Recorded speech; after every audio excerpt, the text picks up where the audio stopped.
அண்ணா பல்கலைக்கழக வளாகத்துக்குள்ளேயே அங்கே படிக்கக்கூடிய ஒரு மாணவிக்கு பாலியல் வன்கொடுமை என்பது நடந்திருக்கு. இதை 2 மனித மிருகங்கள் செஞ்சிருக்கு. செஞ்சதில் ஒருத்தனை கைது பண்ணிட்டாங்க. அவன் பேர் ஞானசேகர். அவன் வந்து அண்ணா பல்கலைக்கழக வளாகத்தை சுற்றிக்கூடிய பகுதியில் தள்ளு வண்டியில் பீஃப் பிரியாணி விற்றுக்கிட்டு இருக்கவன். அவனை கைது பண்ணி அந்த பெண்ணிடம் வந்து அவனை காட்டியிருக்காங்க. அந்த பெண்ணும் அடையாளம் கட்டிடுச்சு வேண்டாம் அப்படின்றது. இவனும் குற்றத்தை ஒட்டுக்கொண்டதாக சொல்லப்படுது. இப்போ வந்து பார்த்தீங்கன்னா அவனை அடித்து கையக்காலை உடைச்சு வழக்கம் போல் பாத்ரூமில் வலிக்கி விழுந்துட்டான் அப்படின்ற சொல்லி இந்த மாவு கட்டு போட்ட புகைப்படங்கள்லாம் வெளிவர ஆரம்பிச்சிருச்சு. நம்ம எல்லோருமே அதை பார்த்துருப்போம். இப்போ இதில் என்ன பிரச்சனை என்னென்னா, இந்த ஞானசேகர் இருக்கான்ல, இவனை பற்றி வரக்கூடிய செய்திகள் என்பது ஒவ்வொரு ஊடகத்திலும் ஒவ்வொரு மாதிரி இருக்குது. ஜெயா டிவி எடுத்துக்கிட்டிங்கன்னா இவனுக்கும் திமுகவுக்கும் நெருங்கிய தொடர்பு என்பது இருக்குது. இவன் பாருங்கள், உதயநிதி ஸ்டாலினோடு நின்று புகைப்படம் எடுத்திருக்கான், மா சுப்பிரமணியத்தோடு நின்று புகைப்படம் எடுத்திருக்கான். இதுபோல் பல திமுக நிர்வாகிகளோடு இவன் புகைப்படம் எடுத்திருக்கான். அங்கே கட்சி நிகழ்வுலாம் கடந்திருக்கான். இவன் வந்து திமுகவினுடைய ஆள், அதனால தான் இவனை வந்து பாதுகாக்குது திமுக அரசு அப்படின்னு சொல்லி அங்கே ஒரு செய்தி வருது.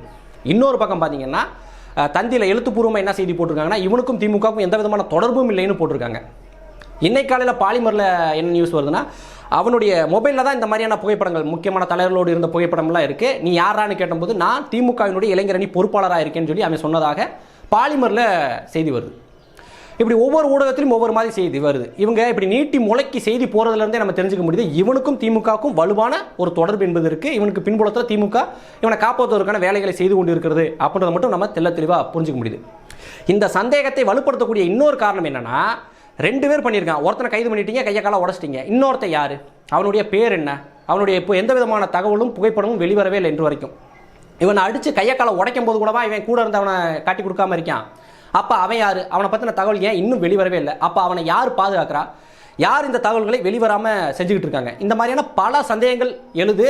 இவனுக்கு பின்னாடி திமுக இவனை காப்பாற்றுவதற்காக அல்லது இன்னொரு நபரை காப்பாற்றுவதற்கான வேலைகளை திமுக அரசு வலுவாக செய்து கொண்டு இருக்கிறதோ அப்படின்ற சந்தேகமும் இதன் மூலமாக வலுப்பெறுது.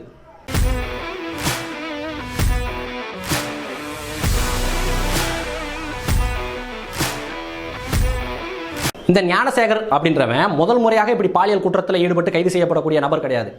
இதே மாதிரியான சம்பவம், இது எப்படி அண்ணா பல்கலைக்கழகத்துக்குள்ள ஒரு மாணவியை பாலியல் ரீதியாக துன்புறுத்தினானோ இதே மாதிரியான சம்பவத்தை 2012 இவன் செஞ்சிருக்கான். அப்போதும் இவன் மீது வழக்கு போடப்பட்டு கைது செய்யப்பட்டு சிறையில் இருந்திருக்கான். அதன் பிறகு தொடர்ச்சியாக இது மாதிரி பல பாலியல் குற்றங்கள் 3 ஆண்டுகள் 9 வழக்குகள் வாங்கியிருக்கேன். அதில் பலது வந்து பாலியல் குற்றங்கள். இப்படி தொடர் பாலியல் குற்றங்களில் ஈடுபடக்கூடிய இந்த மாதிரியான நபர்கள், அதாவது இந்த சீரியல் கில்லர்ன்ற சொல்கிற மாதிரி இவன் சீரியல் ரேப்பிஸ்டாகவே தெரிஞ்சிருக்கான். இப்படியான ஒரு மிருகத்தை எப்படி இந்த சமூகத்தில் சுதந்திரமாக இந்த காவல்துறை நடமாட விட்டுச்சு அப்படின்றது தெரியல. 2 வழக்கு நம்மளுக்கு தெரிய வருது. இது மாதிரி பல பெண்கள் இந்த அண்ணா யூனிவர்சிட்டிக்குள்ளேயே இந்த மாதிரியாக பல பெண்கள் பாலியல் அச்சுறுத்தலுக்கு இவனால் ஆளாக்கப்பட்டு இருக்காங்க. இவனுக்கு இதான் வேலை. தொடர்ந்து அந்த வேலையை முடிச்சு சாயங்காலமான அண்ணா யூனிவர்சிட்டிக்குள்ளே அந்த காட்டுப்பகுதியில் போகிறது, அங்கே வரக்கூடிய ஆண் பெண்கள்கிட்ட வந்து தவறாக வந்து நடந்துக்கிறது, இதான் வந்து பொழப்பாகவே வச்சுருந்தீங்க. இப்படியான ஒரு பாலியல் குற்றவாளியை எப்படி திமுக கட்சியில் சேர்த்துக்கிட்டாங்கன்னு தான் எனக்கும் புரியலை.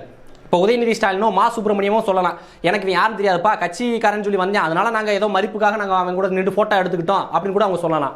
ஆனால் அந்த லோக்கலில் இருக்கக்கூடிய கட்சி நிர்வாகிகள் இருக்காங்க இல்லையா, அவங்களுக்கு தெரியாதவன் பாலியல் குற்றவாளி அப்படின்றது. இவனை மாதிரி ஒரு ஐயக்கிய பையில நம்ம கட்சியில் சேர்த்துக்கிட்டா நம்ம கட்சிக்கு தாண்டா கெட்ட பெருன்ற சென்ஸ் கூடவா அவங்களுக்கு இருக்காது. அதை மீறி இவனை எப்படி சேர்த்துக்கிட்டாங்க? அப்போ இவ்வளோ நாட்கள் காவல்துறை இவனை வந்து ஒரு கண்காணிப்பு வளையத்துக்குள்ளே கொண்டு வராது, இவன் மீது கடுமையான நடவடிக்கை எடுக்காத காரணம் திமுக கட்சியில் இவன் இருந்தது தானா? அப்போ இவனை தெரிஞ்சே தான் இந்த திமுக கட்சி நிர்வாகிகள் கட்சியில் சேர்த்துக்கிட்டு இவனை பாதுகாத்துட்டு வந்தாங்களா? இந்த மாதிரியான பல கேள்விகள் வருது. அதுபோக இந்த நாய்க்கு 3 முறை திருமணமாகி 3 பொண்டாட்டி வச்சிருக்கானா. அதுபோக இந்த பெண்களிடம் தொடர்ந்து பாலியல் அத்துமீறலில் ஈடுபடுறத ஒரு வழக்கமாகவே வச்சிருந்துருக்கான். எங்கள் ஊர் பக்கம்லாம் இந்த மாட்டுக்கு காய் அடிக்கிறது அப்படின்ட்டுவாங்க. அந்த மாதிரி இந்த ஞானசேகரவனை என்னைக்கோ காய் அடிச்சு விட்டுருந்தா இப்போ இந்த பிரச்சனையெல்லாம் வந்திருக்காது. என்னப்பா அப்படிலாம் பேசிக்கிட்டு இருக்க அப்படின்னா, இந்த மாதிரி மிருகங்களுக்கு நம்ம அப்படி தான் பண்ண முடியும். அந்த பாதிக்கப்பட்ட பெண் பிள்ளை வந்துட்டு கெஞ்சிருக்கு, ஐயா எனக்கு பீரியட்ஸுங்க விட்டுருங்க தயவு செஞ்சு அப்படின்னு சொல்லி கெஞ்சிருக்கு. அப்புறம் வந்து மிருகத்தனமாக அந்த பெண் பிள்ளை நடந்திருக்காங்கன்னா இவனை மாதிரி ஆளுகிட்ட நம்மளும் மிருகத்தனமாக தான் நடந்துக்கணும். இது வரைக்கும் இவனை காயடிக்கல, இந்த வழக்கை முன்னுதாரணமாக வச்சு இவனை காயடிச்சு விடுங்கன்னு தான் நான் கேட்டுக்கிறேன். ஏன்னா இவனை மாதிரியான ஆட்கள் இவனுக்கு பின்னாடி இருக்கக்கூடிய அரசியல் பின்புலத்தை பயன்படுத்தி கொண்டு எப்படி இந்த வழக்குலேருந்து எளிதாக தப்பிச்சு வெளியே வந்துருவாங்க. அதனால தான் இன்னைக்கு இன்னொருத்த யாருன்ற பேர் கூட நம்மளுக்கு தெரியாமல் இருக்கு. எப்படி இவங்களாம் தப்பிச்சு வெளியே வந்தாலும் அடங்குவாங்கன்றீங்க, மீண்டும் இந்த மாதிரியான அத்துமீறலில் ஈடுபடுவாங்க. எனவே இந்த வழக்கை வைத்துக்கொண்டு இவங்களாம் முடிச்சு விடணும் அப்படின்றதான் என்னுடைய கோரிக்கையாகவே இருக்குது. அப்போ இன்னொரு பக்கம் பார்த்தீங்கன்னா, இப்போ அதிமுக வந்து களத்தில் இறங்கி போராட ஆரம்பிச்சிட்டாங்க. திடீர் யோக்கியர்களாக அதிமுகவினர் ஆயிட்டாங்க. இவங்ககிட்ட நான் கேட்கக்கூடியது என்னென்னா, உங்களுடைய ஆட்சி காலத்தில் பொள்ளாச்சி பாலியல் வழக்கு அப்படின்றது வந்துச்சு. இன்றைக்கு வரைக்கும் அந்த வழக்கில் ஒரு முடிவு கிடைக்கவே இல்லை. திமுகவினர் அன்னைக்கு களத்தில் இறங்கி ரொம்ப தீவிரமாக போராடினாங்க. நாங்கள் ஆட்சி அதுக்கு வந்து அந்த பொள்ளாச்சி பாலியல் குற்றத்தில் ஈடுபட்டவங்களாம் நாங்கள் கைது பண்ணுவோம், நடவடிக்கை எடுப்போம்ட்டாங்க. இவங்க ஆட்சிக்கு வந்து வருஷம் நாளாகி போச்சு, இன்னும் எந்த நடவடிக்கை எடுக்கல. அந்த வழக்கு என்னாச்சுன்ற அப்டேட் கூட நம்ம யாருக்குமே தெரியல. அப்படி ஒரு வழக்கு நடந்ததே நிறைய பேர் மறந்துருப்போம். அதில் சம்பந்தமான காணொலிகளை நம்ம நிறைய பேர் பார்த்தோம். ஒரு பெண் பிள்ளையை வந்து நீ உடைய கழட்டுன்னு சொல்லி பெல்ட்டால் அடிக்கிற அந்த பிள்ளை கெஞ்சுது, அண்ணே விட்டுருங்கண்ணே அண்ணே விட்டுருங்கன்னு சொல்லி கெஞ்சுது. அவ்வளோ கொடூரங்களை செய்தவங்களுக்கு இன்னைக்கு வரைக்கும் தண்டனை கிடைக்கல. ஏன்னா அவங்களுக்கு பின்னாடி எப்படி இவங்களுக்கு பின்னாடி அரசியல் பின்புலம் இருக்கோ அதே மாதிரி இந்த பொள்ளாச்சி பாலியல் வழக்கில் ஈடுபட்டவனுக்கு பின்னாடி அரசியல் பின்புலத்தில் இருக்கு. அதனால தான் இன்னைக்கு வரைக்கும் அதில் எந்த அப்டேட்டும் வரமாட்டுது. இந்த பொள்ளாச்சி பாலியல் வழக்குக்கு பின்னாடி வந்தது அந்த காசி இன்னொரு ஐக்கிய பெருந்தாலும் அவன் வழக்கு. அந்த காசி வழக்கில் தீர்ப்பு வந்துருச்சு, அவனை உள்ள ஜெயிலில் போட்டாங்க. ஆனால் இந்த பொள்ளாச்சி வழக்கு என்னாச்சுன்னு தெரியல. திமுகவும் எந்த நடவடிக்கையும் எடுக்கல, அதிமுக அது குறித்து பேசுவதே இல்லை. ஆனால் இன்று யோக்கியர்கள் மாதிரி இவங்க களத்தில் இறங்கி இந்த அண்ணா பல்கலைக்கழக மாணவிக்காக போராட வரேன்னு சொல்லுவதுனா எவ்வளோ பெரிய கேலி கூத்துன்னு பாருங்க. இதனால தான் அண்ணன் சீமான் அவர்கள் இந்த திராவிட கூட்டத்தை பார்த்து நாக்கப்புடுங்கிற மாதிரி கேள்வி கேட்கிறாரு. 2026 தேர்தலில் நாங்கள் 200 தொகுதியில் ஜெயிப்போம் சொல்லி இப்போ இருந்தே நீங்கள் விளம்பரம் பண்ணுறீங்களே, நீங்கள் விளம்பரத்துக்கு காட்டுற அறிவில் கொஞ்சத்தையாச்சும் இந்த சட்ட ஒழுங்குல காட்டியிருந்தீங்கன்னா இந்நேரம் இந்த பெண் பிள்ளை பாதுகாக்கப்பட்டிருக்கும், எத்தனையோ கொலைகள் தடுக்கப்பட்டிருக்கும் இல்லையா? இனியாச்சும் திருந்தீங்க அப்படின்னு சொல்லி மானக்கேட அவரும் கேள்வி கேட்கிறாரு. இருந்தாலும் இந்த திராவிட கூட்டம் திருந்தின பாடில்லை, இனியும் திருந்த போகிறது கிடையாது. இப்போ கூட பாருங்க, இவ்வளோ பிரச்சனைகள் ஆயிடுச்சு, மாணவர்கள் களத்தில் இறங்கி போராட ஆரம்பிச்சிட்டாங்க. இருந்தாலும் எப்படியாவது இந்த ஞானசேகருக்கும் திமுகவுக்கும் இருக்கக்கூடிய தொடர்பை மறைச்சிடணும் அப்படின்றதுல இந்த நடுநிலை நக்கிகள் நடுநிலை ஊடகங்கள் பூரா வேலை செஞ்சுக்கிட்டே இருக்கு. இருந்தாலும் அது வெளிவந்துருச்சு. இன்று வரைக்கும் பார்த்தீங்கன்னா ஒரு முழுநீள விவாதம் இந்த விஷயம் குறித்து நடந்து வரவே இல்லை. எப்படி இது நடந்துச்சு, ஏன் இது காரணம், இது ஏன் தொடர்கதையாக இருக்குது, ஒருத்தர் எப்படி இந்த அளவுக்கு தொடர்ந்து இந்த குற்றங்களை பண்ணிக்கிட்டே இருக்கான், ஒரே மாதிரியான குற்றத்தை எப்படி ஒருத்தர் தொடர்ந்து பண்ணிக்கிட்டே இருக்கான், ஏன் இந்த அண்ணா யூனிவர்சிட்டி இது குறித்து எந்த நடவடிக்கையும் எடுக்கல, ஏன் இந்த காவல்துறை அவனை கண்டும் காணாமல் இருந்துச்சு, எதனால அவனுக்கும் திமுக இவ்வளோ வலுவான தொடர்பு இருக்குது, இது குறித்து எந்த விவாதமும் எந்த டிவிலையும் நடக்கல. வெறுமனே செய்திகளாகத்தான் இது கடந்து போய்கிட்டே பட்டுகிட்டே இருக்கு. பொள்ளாச்சி பாலியல் குற்றம் நடந்தபோது அது டிவியில் விவாத பொருள் ஆச்சு, ஆனால் இன்னைக்கு விவாத பொருள் ஆக மாட்டேது. இதுதான் எவ்வளோ பெரிய கொடுமை பாருங்க. இந்த திமுக எவ்வளோ அளவுக்கு இந்த ஊடகங்களை கட்டுப்பாட்டில் வச்சிருக்கு, இவங்க எப்படி ஒரு விளம்பர அரசியலை பண்ணிக்கிட்டு இருக்காங்க. இந்த திமுக ஆட்சியில் எந்த ஒரு கெட்டதுமே நடக்கலை. நாட்டுக்கு குறுக்க தேனாரும் பாலாரும் ஓடுன்ற அளவில் தான் செய்திகள் வெளிவரணும், எந்த ஒரு இதுவும் வந்துடக்கூடாது. அதை மீறி வெளியே வந்துட்டா எப்பயாவது அதை இருட்டடிப்பு செஞ்சிடணுன்றதுல ரொம்ப பெரிய கவனமாக இருக்குது இந்த திமுக அரசு. இதுவே மிகப்பெரிய அயோக்கியத்தனம். இதுதான் இந்த திமுகவை சார்ந்திருக்கக்கூடிய குற்றவாளிகளுக்கு தைரியத்தை கொடுக்குது. அதனால தான் இவன் மீண்டும் மீண்டும் குற்றம் பண்ணுறான். நம்ம என்ன பண்ணாலும் நம்ம மீது நடவடிக்கை எடுக்க மாட்டாங்க, நம்ம என்ன பண்ணாலும் அது பெரிய பேசுபொருள் இங்கே ஆகாது, எப்படின்னா நம்ம தப்பிச்சு ஓடிடலாம் அப்படின்ற அந்த தைரியம் தான் இந்த திமுகவை சார்ந்திருக்கக்கூடிய குற்றவாளிகளுக்கு மீண்டும் மீண்டும் இந்த குற்றத்தை பண்ணக்கூடிய தைரியத்தை கொடுக்குது. அதனால தான் இவன் தொடர்ந்து இவ்வளோ குற்றங்கள் ஒரே மாதிரியான குற்றத்தை திரும்பி திரும்பி பண்ணிட்டு இருந்திருக்கான் இந்த ஞானசேகரன்றவன். உண்மையிலே இங்கே பாராட்டப்பட வேண்டியவங்க யாருன்னு கேட்டிங்கன்னா அந்த பெண் பிள்ளையினுடைய பெற்றோர் தான். அவங்க தான் அந்த பெண் பிள்ளை அவங்களுக்கு அழைச்சி பேசியிருக்கும் போல இருக்குது. அப்போ சொல்கிறேன், எனக்கு இந்த மாதிரி நடந்துருச்சுமான்னு, நான் உன் பின்னாடி இருக்கம்மா, நீ தைரியமாக போய் கம்ப்ளைண்ட் கொடுமான்னு சொல்லி அந்த பெண் பிள்ளையினுடைய பெற்றோர் தான் அந்த குழந்தைக்கு வந்து நான் தைரியம் மூட்டி இன்றைக்கி அந்த பெண் பிள்ளை போய் வழக்கு கொடுத்து அந்த வழக்கு என்பது வெளியே வந்து அந்த மாணவர்கள் போராடி இன்று ஒரு பேசுபொருளாக ஆயிருக்கு. இல்லைன்னா என்ன ஆயிருக்குன்னு யோசிச்சு பாருங்கள். ஏன்னா இப்போ இதே மாதிரியான அத்துமீறல்களை இந்த ஞானசேகர் அந்த கேம்பஸ்குள்ளே பல பெண்களிடம் பண்ணியிருக்கான். அதெல்லாம் நம்மளுக்கு வெளிவரவே இல்லை. இது ஒரு தொடர்கையாக தான் அங்கே இருந்திருக்கு.